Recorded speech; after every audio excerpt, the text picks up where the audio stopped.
Once upon a time, there was a Zen student who quoted an old Buddhist poem to his teacher, which says, "The voices of torrents are from one great tongue.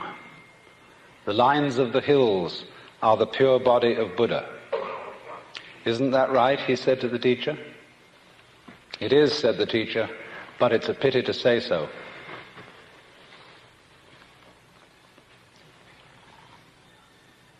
It would be, of course, much better if this occasion were celebrated with no talk at all. And if I addressed you in the manner of the ancient teachers of Zen, I should hit the microphone with my fan and leave. But I somehow have the feeling that since you have contributed to the support of the Zen Center in expectation of learning something, a few words should be said, even though I warn you that by explaining these things to you, I shall subject you to a very serious hoax. Because if I allow you to leave here this evening under the impression that you understand something about Zen, you will have missed the point entirely.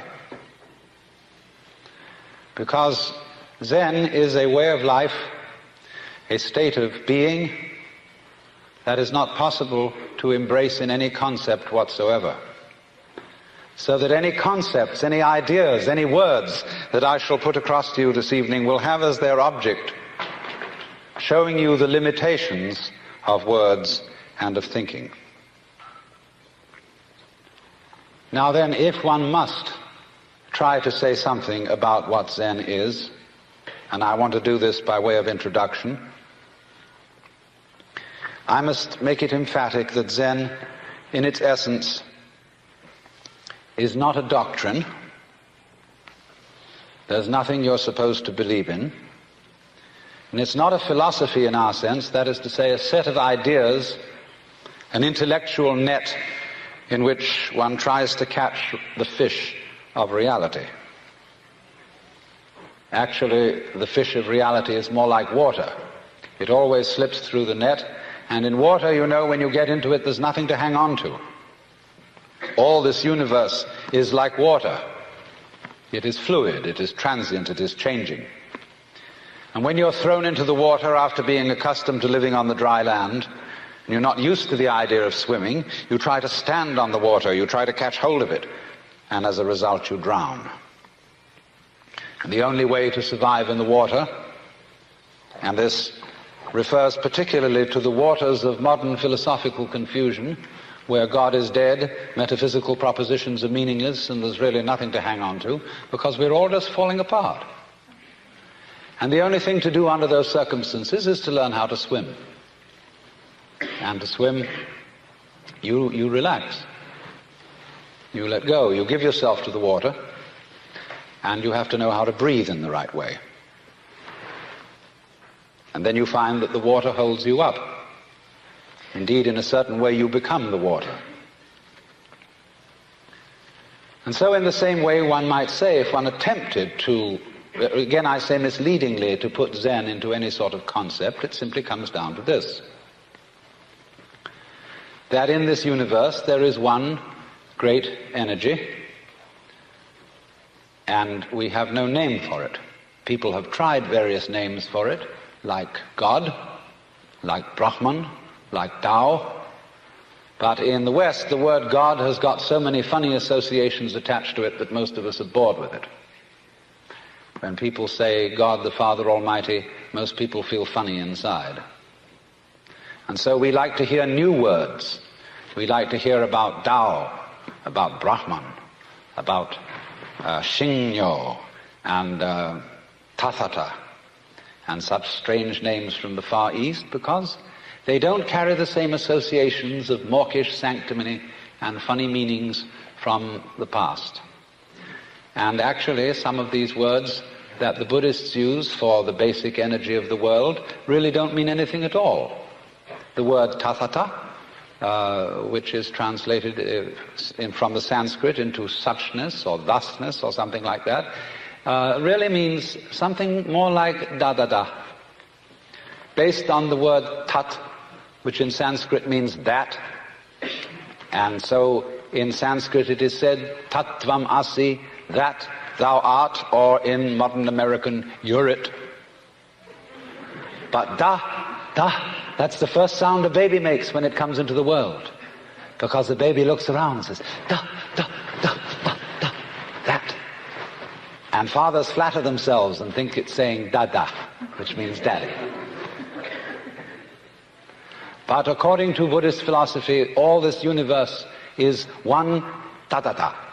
That means 10,000 functions or 10,000 things, one suchness.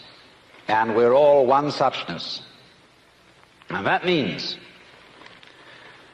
that suchness comes and goes like everything else, because this whole world is an on and off system. As the Chinese say, it's the yang and the yin.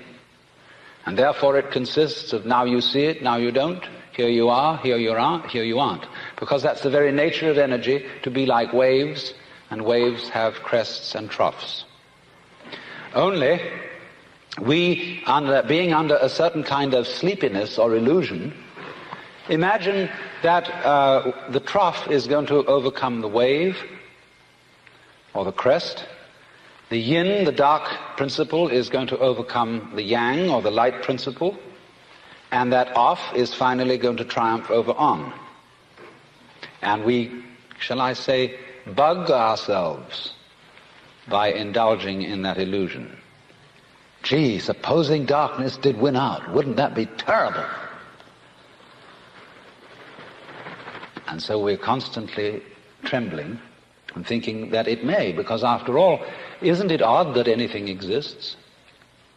It's most peculiar. It requires effort, it requires energy, and it would be so much easier for there to have been nothing at all. Therefore we think, well, since the is side of things is so much effort, you always give up after a while and you sink back into death. But death is just the other face of energy, and it's the rest, the not being anything around, that produces something around, just in the same way that you can't have solid without space, or space without solid. When you wake up to this and realize that the more it changes, the more it's the same thing, as the French say, that you are really a playing of this one energy, and there is nothing else but that it is you, but that for you to be always you would be an insufferable bore. And therefore it is arranged that you stop being you after a while and then come back as someone else altogether. And so when you find that out, you become full of energy and delight. As Blake said, energy is eternal delight. And you suddenly see through the whole sham of things.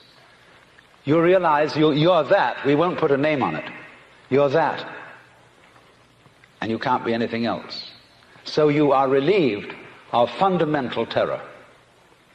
That doesn't mean that you're always going to be a great hero, that you won't jump when you hear it bang, that you won't worry occasionally, that you won't lose your temper. It means, though, that fundamentally, deep, deep down within you, you will be able to be human, not a stone Buddha. You know, in Zen, there is a difference made between a living Buddha and a stone Buddha. If you go up to a stone Buddha and you hit him hard on the head, nothing happens. You break your fist or your stick. But if you hit a living Buddha, he may say, ouch. And he may feel pain. Because if he didn't feel something, he wouldn't be a human being. Buddhas are human. They are not devas, they are not gods. They are enlightened men and women. But the point is that they are not afraid to be human. They are not afraid to let themselves participate in the pains, difficulties, and struggles that naturally go with human existence. The only difference is, and it's almost an undetectable difference. It takes one to know one. As a Zen poem says, when two Zen masters meet each other on the street, they need no introduction. When thieves meet, they recognize one another instantly.